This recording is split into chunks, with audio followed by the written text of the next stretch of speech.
BJP ಮಹಿಳಾ ಮೋರ್ಚಾ ವತಿಯಿಂದ ಉತ್ತರ ಕರ್ನಾಟಕ ವಿಭಾಗದ ಮಹಿಳಾ ಮೋರ್ಚಾ ಪದಾಧಿಕಾರಿಗಳ ಸಭೆಯನ್ನು ಕೇಂದ್ರ ಗ್ರಾಹಕ ವ್ಯವಹಾರ, ಆಹಾರ, ನಾಗರಿಕ ಸರಬರಾಜು ಸಚಿವ ಪ್ರಹ್ಲಾದ್ ಜೋಶಿ ಉದ್ಘಾಟಿಸಿ ಭಾರತಾಂಬೆ ಭಾವಚಿತ್ರಕ್ಕೆ ಪುಷ್ಪ ನಮನ ಸಲ್ಲಿಸಿದರು. ಈ ವೇಳೆ ಸಂಸದ ಬಸವರಾಜ ಬೊಮ್ಮಾಯಿ, ವಿಧಾನಸಭೆ ವಿರೋಧ ಪಕ್ಷದ ಉಪನಾಯಕ ಅರವಿಂದ ಬೆಲ್ಲದ ಸೇರಿದಂತೆ ಮಹಿಳಾ ಮೋರ್ಚಾ ಕಾರ್ಯಕರ್ತರು, ಪದಾಧಿಕಾರಿಗಳು ಉಪಸ್ಥಿತರಿದ್ದರು.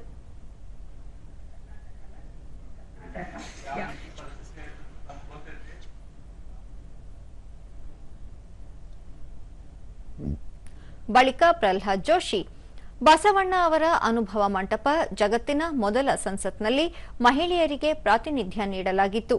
ಇದೀಗ ಮಹಿಳೆಯರಿಗೆ 33% ಮೀಸಲಾತಿ ನೀಡಲು ಮುಂದಾಗಿರುವ ದೇಶ ನಮ್ಮದು ಎಂದು ತಿಳಿಸಿದರು.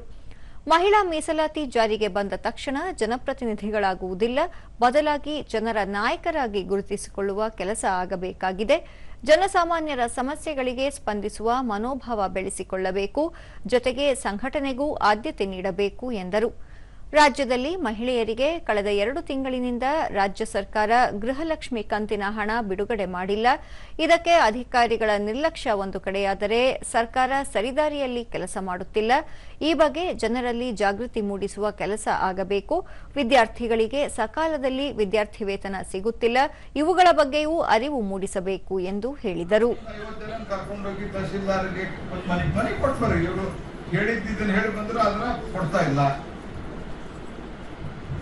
ತಿಂಗಳ ಕೊಡ್ತೀವಿ ಅಂತ ಹೇಳಿದ್ರು, ಅದು ಬರೇ ಇದಕ್ಕಾಗಬಾರ್ದು. 50 ಜನ ನಿಜಕ್ಕೂ ಹೋಗ್ಬಿಟ್ಟು ಈ ರೀತಿಯಾಗಿ ಸಣ್ಣ ಸಣ್ಣ ವಿಷಯಗಳಲ್ಲಿ ಕೇರಿಂಗ್ ದಿ ಪೀಪಲ್, ಯಾರಿಗೂ ಎಲಿಜಿಬಲ್ ಇದ್ದಾನೆ ಸ್ಕಾಲರ್ಶಿಪ್ ಸಿಗ್ತಾ ಇಲ್ಲ,